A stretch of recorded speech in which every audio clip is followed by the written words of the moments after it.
This is now Bridge to a Better World. I'm Teresa Mitchell. That's Ani Haynes. Good morning. Good morning. You're just launching straight in, aren't I know, I just feel like a luncheon. Some days you feel like luncheon. you? And this is one of those days. Kaiser Permanente's healthcare workers have reached a tentative agreement with the company. The union said that in a social media post on Friday. I'm getting this from The Guardian. If it's news in Portland, you'll find it in the British Guardian.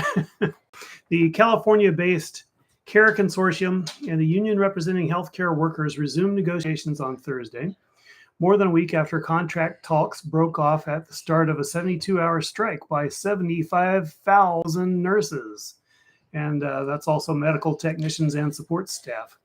The strike, which ran for 3 days, has marked the largest work stoppage to date in the healthcare sector. The dispute was focused on workers' demands for better pay and measures to ease chronic staff shortages and high turnover that union officials say has undermined patient care at Kaiser, a leading nonprofit hospital network and managed care organization. And if I may just speak for myself, those staff shortages aren't really accidental. They don't pay enough, they don't work very hard, and they make extra money for every person they can possibly put off. They don't for work as long very a time hard. as they I can. think you. I misspoke. Yeah. They, They don't work very hard to solve the staff shortages. Yes, that's what I mean. Is what I Management think you does mean. not work very hard to solve the staff shortages. The workers, represented by a coalition of Kaiser Permanente unions, were bargaining for new union contracts after their current contracts expired on the 1st of October. Workers demanded significant wage increases. This is also a thing that makes me glad because it's so overdue. And I'm so glad that people are understanding that it's okay to ask for what you really need and to ask for those wage increases that erase the years and years, really decades post-Reagan, of the degradation of the working class. No more of that shit. Unions pointed to Kaiser Permanente's recent profits of $3 billion in the first half of 2023 and decried exorbitant salaries of executives. Supposed to be nonprofit, right? Well, they managed to sock away $3 billion anyway, and you've got some details. I do. And these numbers that I have are from 2021, 2 years ago, when they only had $1 billion in profits. Time has marched on. However, findings from the 990 form that's filed by all nonprofits in 2021 included the findings that CEO Gregory Adams from Kaiser, the CEO, the top executive, he didn't make. What do you think? What do you think he made?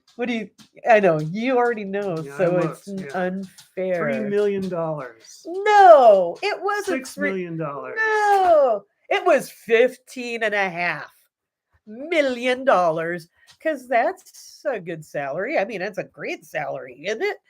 And so when you keep the staff on your 100-foot yacht, when we look at workers striking to improve the conditions of their own labor, but also to take care of the clients, the members, the patients, the sick folk that actually use the Kaiser Permanente system.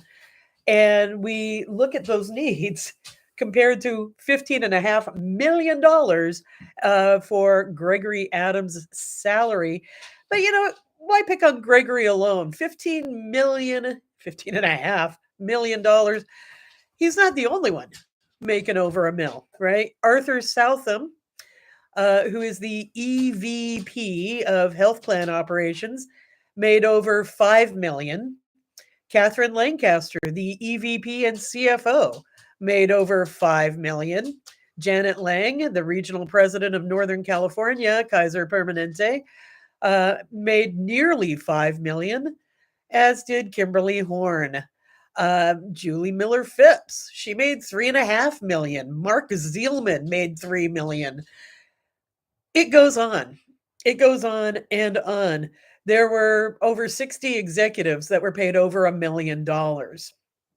And I think that that's significant when we're looking at an organization that is a nonprofit healthcare organization that is one of the largest, right, in the nation.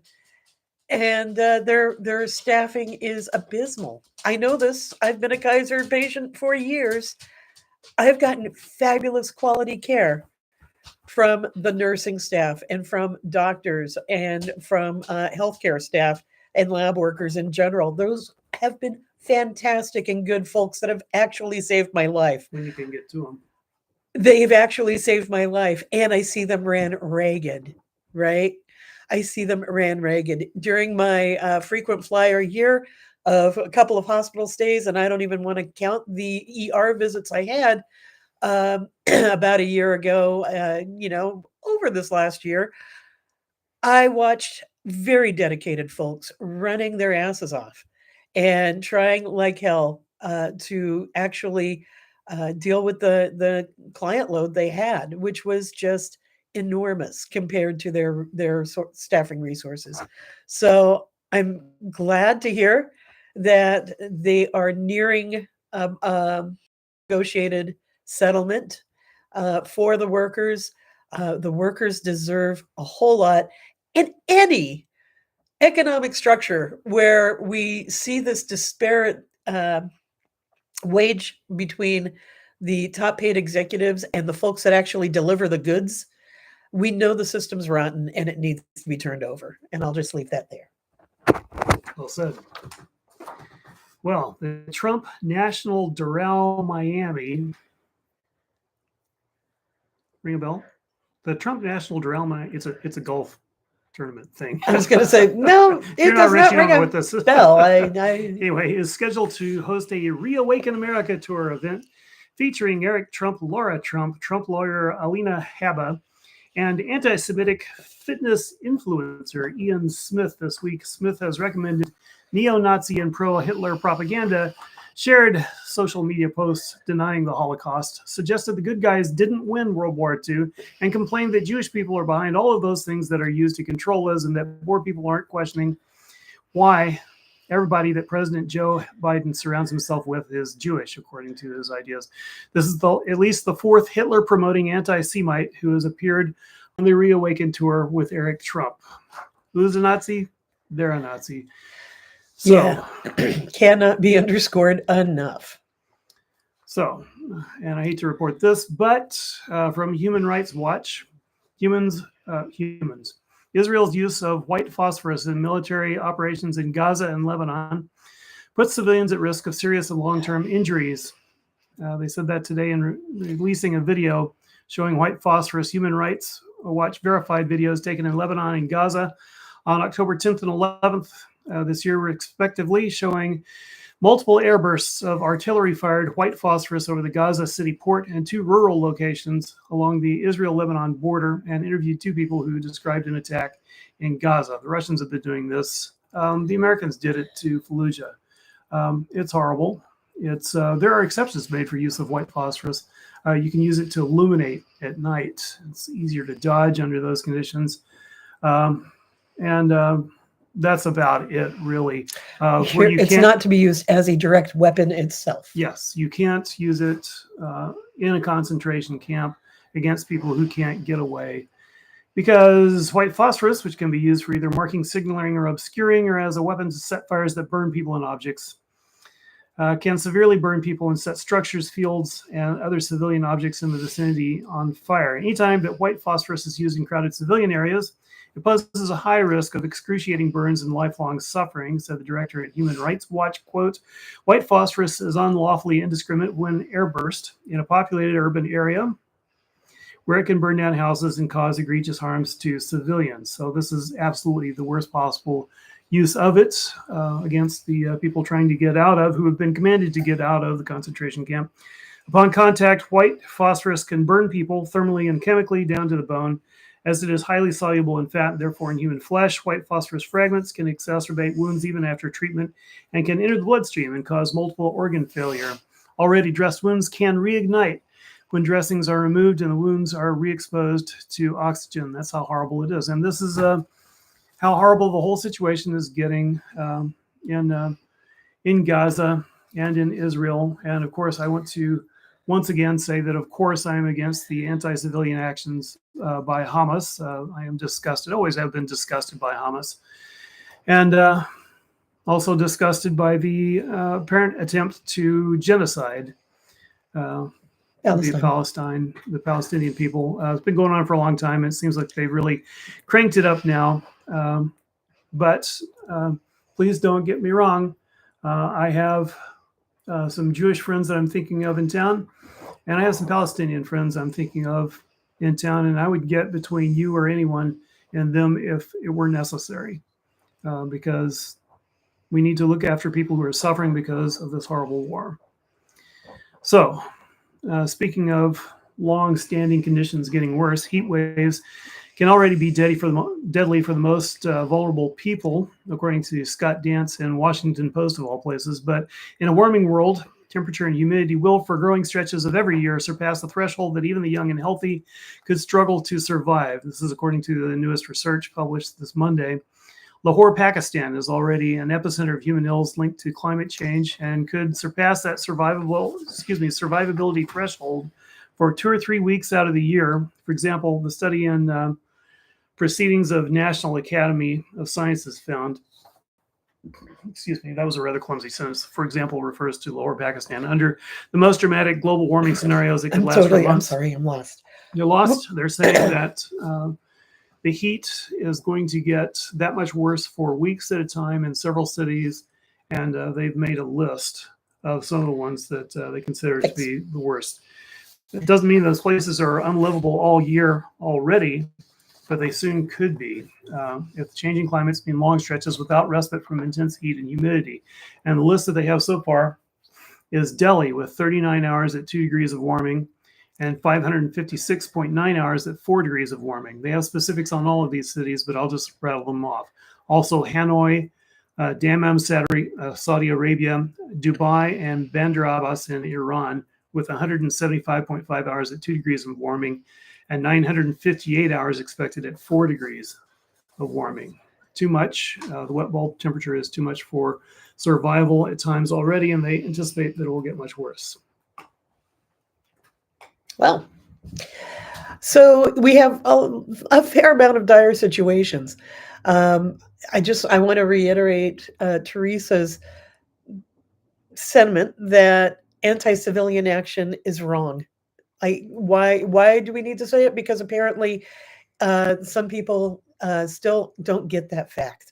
Anti-civilian action is wrong. It doesn't matter how much we may believe in the means or not the means, in the ends and the goals or the stated goals. Anti-civilian action is wrong. And so that's where I'm going to leave that. I also want to take the longer view of anti-civilian action that has been ongoing in the West Bank and in the Gaza Strip for decades. And I want to look at the context here and the European complicit nature of the ongoing anti-humanitarian crimes that have been in that region, going on in that region, perpetrated by the Israeli state for generations now. It's a terrifying situation. I am appalled at the acts of this weekend by Hamas, as Teresa was saying, and I'm appalled by the growing, intensifying war that is only killing people.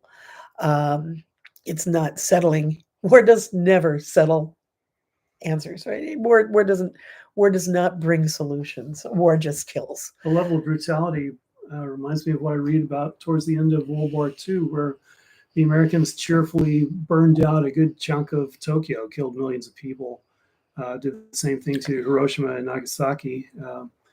There are a lot of examples like that, but the brutality of an action like that, a genocidal action, echoes probably for centuries. And I can't say anti-civilian action, genocide, bad. Yeah. And I'm sorry to be abrupt, but I have a boo-boo in my spine and have to go lay down. And so Annie's going to take it from here. A boo-boo. Yeah, that's a boo-boo. This is Teresa's chronic pain and back issues have been flaring. So we let's just go ahead and turn now towards Tarot and the spiritual path. how do we deal with the horrors that we are hearing about? How do we deal with the horrors and the unknown uh, effects, as yet to be discovered effects of the climate change that is unfolding, that is happening, that is being driven by human action, and mostly being driven by for profit capitalists who refuse to retool to save the world, right? We can't possibly just stop using fossil fuel. We can't possibly just turn towards these alternatives because somebody's going to lose next term's profits. So how do we deal with it? How do we, keep moving forward as we live in a world literally on fire, where white supremacy and anti-humanitarian actions are a part of our daily newscape, a part of our daily landscape. Um, I don't really have all the answers, but I know that part of it is to stay grounded, stay present, and really make our communities stronger, because we're going to need resiliency. We're going to need mutual aid. We already do, right? We already do need mutual aid. And as we look at conflagrations, be they of the global warming type or be they of the mega fascistic type, be they of the white supremacist type, be they of the war crime type, we're going to need mutual aid and we need each other. And we can help to mitigate harm.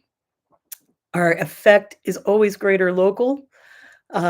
So wherever you are, it's a great place to start reaching out and making solid bonds of mutual aid and community improvement and upholding and supporting each other. It's important to stay grounded. It's important to stay real with your feelings, not shut down.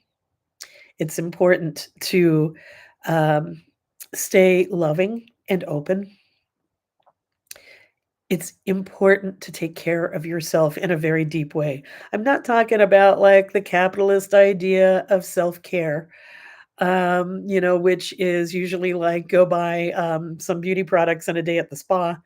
I'm not talking about that. I'm talking about actually caring for yourself over the needs of the capitalist machine. I'm talking about resting when you need to rest. I'm talking about being joyous and expressing that joy. I'm talking about reaching out and loving each other, and making sure that your boundaries are good so that you can, in fact, take time for yourself and recharge again when you need to. So, all of this said, I've got some tarot cards for this week. Um, Let me also just put a little word out. I'm doing a class for Samhain, that is more commonly known as Halloween. It is coming right on up here on the 31st of the month. And it's a time that we celebrate our intergenerational connections. It's a time that we honor and celebrate our dead, our ancestors, and we connect with the transition of the season.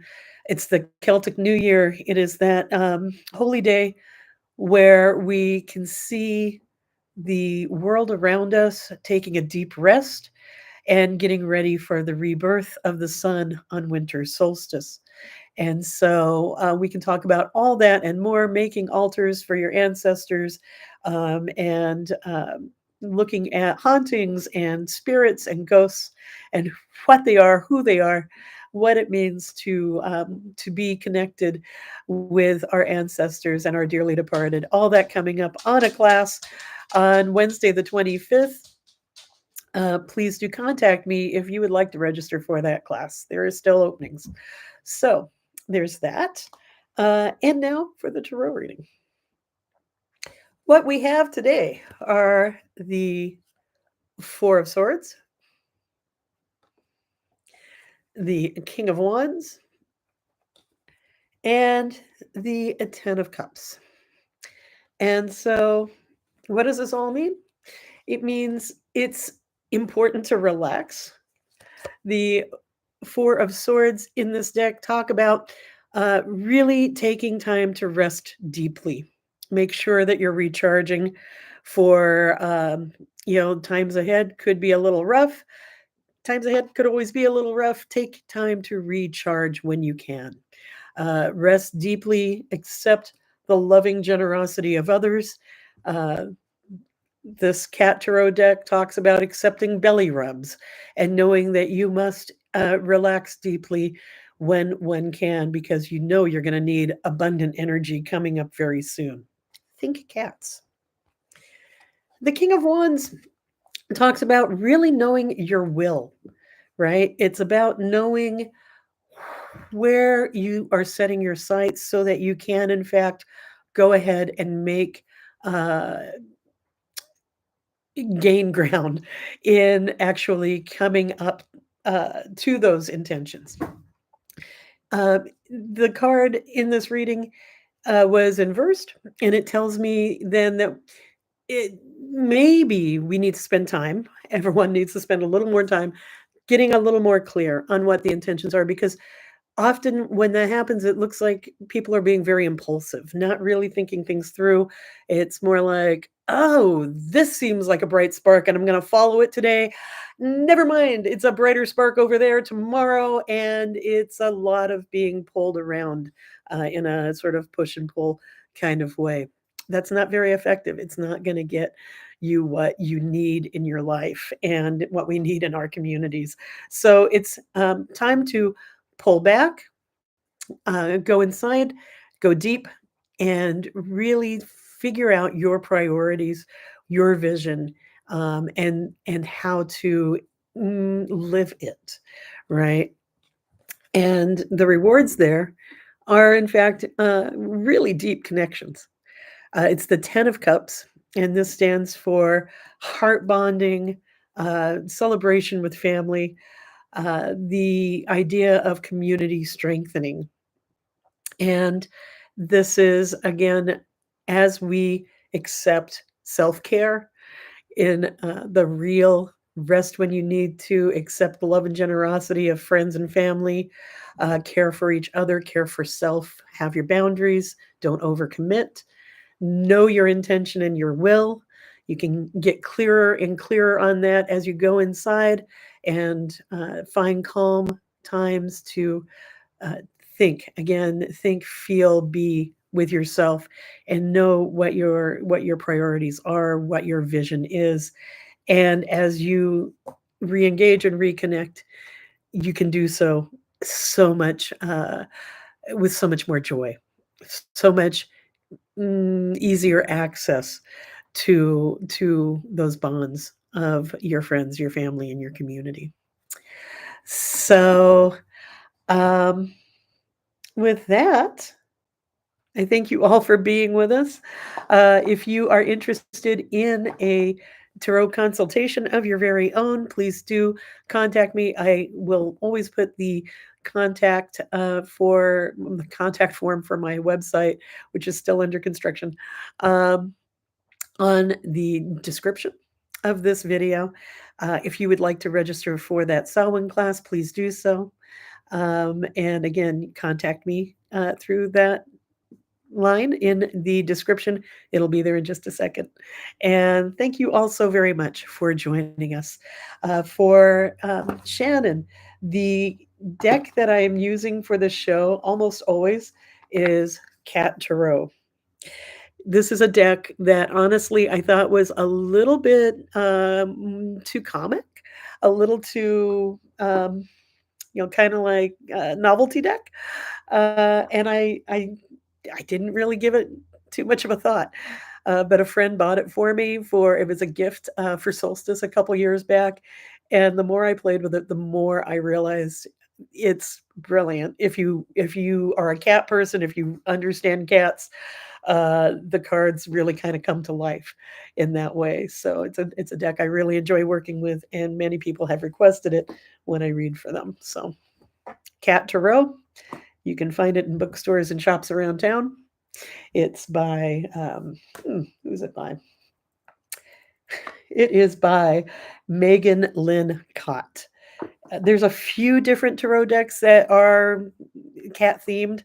This is the one that's really good. Okay. All right, there. I said it. Thank you all so much for joining us. I hope you have a wonderful day and a wonderful, wonderful week. All right. Take care.